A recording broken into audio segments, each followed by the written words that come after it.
It's crazy. Like fighting for the Gua. Is that Jaaahsh? That is Jaaahsh. Oh my God, Jaaahsh. Team Liquid's own Jaaahsh, who, by the way, you're talking about those Chipotle cards, earned one making it out of pools in Street Fighter 6 yesterday. Yo! And is aiming to get another, the greedy boy, playing some Bayonetta here, going up against Game Time, the Terry player.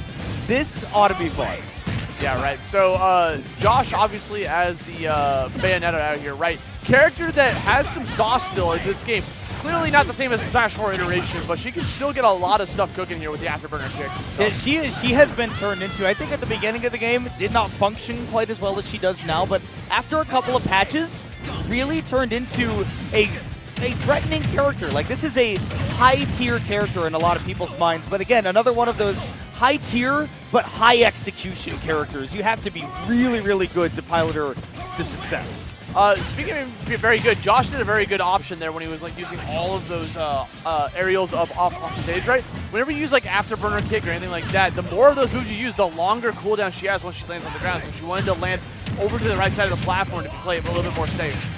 Woo! And great pickup right there, getting the very top of that witch twist, being able to convert that into the forward air off the sides and then shooting the gun into the skies like this is Modern Warfare 2 or something. Yeah, we celebrating out here. We got infinite bullets, might as well make it for celebratory reasons. Infinite ammo glitch, real? Yeah, it is, honestly, for her.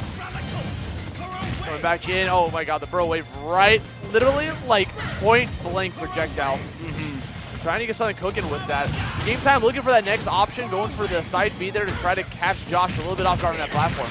Yeah, not able to SDI in far enough to be able to get out of that jab, power dunk combo, up smash.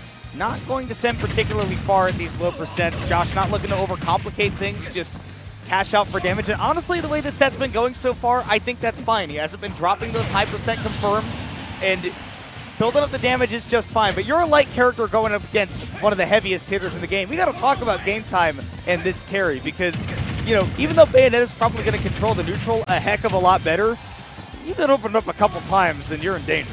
Yeah, just like that, right? I think, okay, didn't use the double jump. That's the second time we're going to be able to go for it. Has to go for the up B to get back on stage. Fantastic recovery from Game Time. Yeah, I love that forward air. A lot of people will be inclined to just drop low and recover or maybe even air dodge to the ledge. So you're not expecting that quick hitbox to come out. And that forward air is just a fantastic get-off-me tool for Terry. Not going for the combo into the Buster Wolf off of the jabs, but we're still throwing out those go moves. Power geysers left and right, mostly to the right.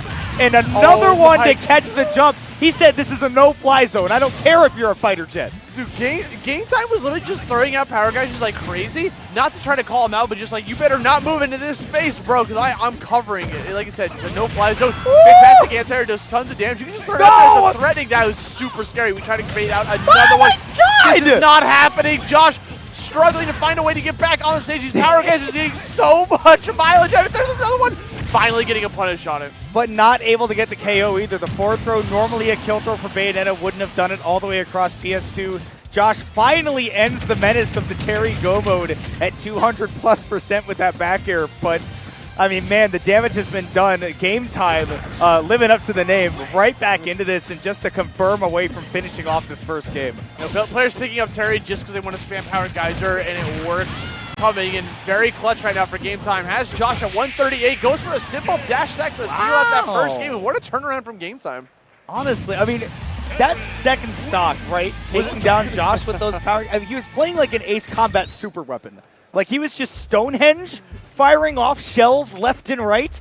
You're a fighter jet that wants to harass me, I'm grounding you. Wasting the budget on those power guys, bro. Like artillery shell after artillery shell with every single one.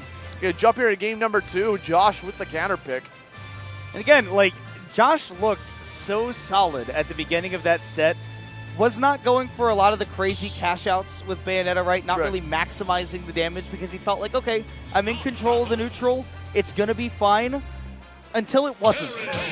Until the power geysers started coming out. Honestly, it can like throw off you off your game, right? Because you're playing so clean, so strong, and all of a sudden, this opponent is just throwing these massive hitboxes out like without a care in the world. And I think Jaaahsh actually adapted to it after that second stock, but it was a little bit too late because he took too much damage in the third one. So we'll see if the adaptation comes into fruition here for game number 2. The most important adaptation, I feel like, Austin, is being able to get those stocks early and at those confirmed percents, because Bayonetta has a nasty habit of having those really tight confirmed percentages, right? She doesn't have big windows to be able to get something that's very reliable into something like the back air or the up smash or something, right? And if Terry lives for a very long time, he gets to just continue to throw out overpowered moves. But you know what? That's what I'm talking about right there. If we can see some more of those from Jaaahsh, maybe he doesn't have to deal with the the volcanoes that he has been disrupted by. The explosion. The thing that Jaaahsh has been really good with this character, right, is these little aerial combos. Any single time you see Witch Twist coming in and actually starting up a combo on game time, you know there's going to be a ton of follow-ups. And if you're stuck in a really bad spot off stage, especially with Terry's weight, you easily can land these into some forward air chains right off stage. That's exactly what Jaaahsh is doing, trying to play as safe as possible, trying to get these kills below 100%. Nice. The ABK off ledge. Combo that into the Nair, right, to be able to reset quickly back onto the stage. You were talking about that extra damage. I knew it! He didn't even have a care in the world. He said, "You're scared of me? You want to jump away? That's cool." This is a big move, by the way. Literally the second touchdown ground. You had the power geyser, recognized that Jaaahsh was going to go for a jump afterwards. Here comes another one potentially, throwing it out there. I thought that was going to be it. That looked like that would have worked too. Definitely would have worked as well. Would have. Again, it's like, what, 30, 35% that power geyser does? Disgusting. I remember when this character dropped and we were all like, this move does what? And then we've just, like, forgotten now. Yeah. He got overshadowed by Kazuya. Yeah. That character is a super move.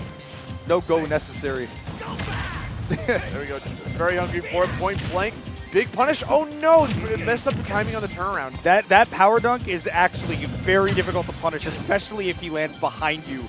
It's definitely a big tool in Terry's arsenal. It's tough, like, if you're spaced away from it, it's great, but if it's on shield, no chance.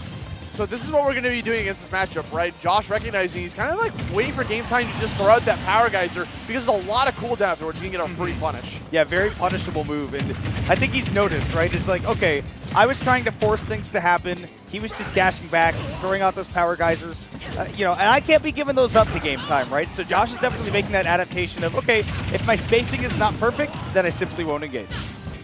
We got some rapid jabs out here to push him onto the platform, looking for that next opportunity. Playing extremely passive right now until you find that opportunity to jump right on him. There have been so many times that Jaaahsh plays the aerial game, lands on top of game time, and just starts up the Witch Twist with the Bayo, and leads into so much damage just with that little bit of a starter. But now, game time very close to being in that go meter, only one more hit away. And I think Jaaahsh's opportunity is trying to get that hit and keeping him off stage once he's above 100. Yeah, this right here, like, the next time you hit Terry, he's got to stay in the corner forever. Like, right now, got to knock him off stage, can't let him land. This is jumps. Ooh, that's a good call right there. Look out! There is the power geyser. He's hungry for it.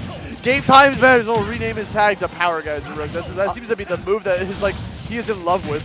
Honestly, he should rename himself to Go Time, if we're being honest, because it's go time right now. This is scary. They're on one stock apiece. Game time, you just need like 3 power geysers, and it's over at that point. The thing is, like, we haven't seen him use Buster Wolf even. He's just been like, look, power guys are such a good anti-air. Bayonetta loves being in the air. Great. Okay, recognizing, throwing out the projectile instead. Jaaahsh playing the very passive game here. Playing a little bit too much airport, because right there is the power geyser laying right on top of him, because it's so good for catching Bayos in the air. 176 now, and Jaaahsh, good spacing on that. Can't get the punch, a little bit too slow on the pickup. Yeah, just, oh, I love that. He posited like he was going to go run away to the left side of the stage. Got game time to chase him over to center stage, right in range of that sweet spot back air. Really intelligent stuff from Jaaahsh. Jaaahsh having a good time out here, too. He's like, I just can't believe all these power guys just are coming my way, bro. And he's figuring it out little by little, bringing this to a Game 3 situation in this race to 2. Yeah. This is a competitive set, bro. This is what I'm here for. I'm here to watch these type of sets, bro. I'd rather watch this over Grand Finals. Dude, I'm saying, I love getting to commentate some pools because it's one of those things where, like, you know, you're commentating, like, we know those players, right? We know them really well. We kind of know, we can tell if they're playing good, if they're playing bad, and who's kind of going to come out on top. This is a mystery. I have no idea what's going to happen in this Game 3, especially with Final Destination being left open, Jaaahsh not utilizing his bans to keep this off the mark. This is definitely one of Bayonetta's weakest stages, and especially given the anti-air proclivities from game time, I like this pick. I like it a lot. Yes. Final Destinations is going to get rid of those platforms, like you said. This allows Jaaahsh being able to end his combos like safely on a platform, right? Because again, you get a lot of cooldown afterwards. But now Game Time being above that goat meter gets called out by that down smash. I got sick of your anti-airs. Here's one for you. Send him the boot. The anti-air like the other direction though. Yeah. I'm not juggling you. No, I'm tired of that. You're going straight to hell. Goodbye. Jaaahsh really calling out. This is actually kind of the counter pick backfiring too. We saw a lot of these high recoveries with the Burning Knuckle from Game Time because there was a platform in the way to mix up that recovery, right? But here on Final Destination, Jaaahsh is saying, I'm just going to stay on the ground. I'm going to wait for you to do that high recovery, and then I'll just punish you afterwards. And still has yet to be hit 1:10 into the game. Things are looking dicey right now, but now Game Time running in there, getting the grab after burner kick as a punish for the Power Geyser. 148 damage right now on Game Time. Jaaahsh manages to close this out right here. This could be the set. Nice, faking out the guns to force that high recovery. Didn't have the punish ready, and we're right back into the corner because Power Geyser, it's coming. It's coming. It'll be there. Just you. There you go. Yeah, Game Time was definitely just moving back and forth, waiting for the prime opportunity to throw that out. 190 damage. Jaaahsh has only taken 30, by the way. Yeah, like just super, super clean gameplay. And this is what happens if Bayonetta gets that first hit and you're going off stage. 2 stocks, super clean from Jaaahsh. Again, I thought this was a great counter pick from Game Time, but Jaaahsh just got onto such an early lead that it's really backfiring on him now because he's got none of those recovery mix-ups. He goes in the air, he's not able to land. Yeah, any opponent with that their double jump against the likes of Bayo in the air is just a sitting duck, you know? Actually playing Duck Hunt. Yeah. There he is. I see the crosshairs right now. It's getting these afterburner kicks. He's up B's the forward air chain living. to seal out the set. He is not living, bro. He was way too high. Jaaahsh cleaning up shot after the game 1 situation, right? We saw what happened in game 1. Got a little bit caught off guard by these Power guys. Just adapted in game 2 and solidified the game plan for the final one and takes home the set 2-1. I'm still surprised that that killed. Bro, like, I'm still shocked. top of the blast zone. 60 damage. Zoom in. That's the thing. It was 60 damage, and Terry is okay, character, you know? On the camera, right? If you're this close to the blast zone, right? The camera's like, this is the blast zone, right? If I'm off here. So, like, if I'm, like, right here and I get hit, I'm gone. I'm dead. It doesn't matter what the damage is, right? Yeah, that's how it works. Like.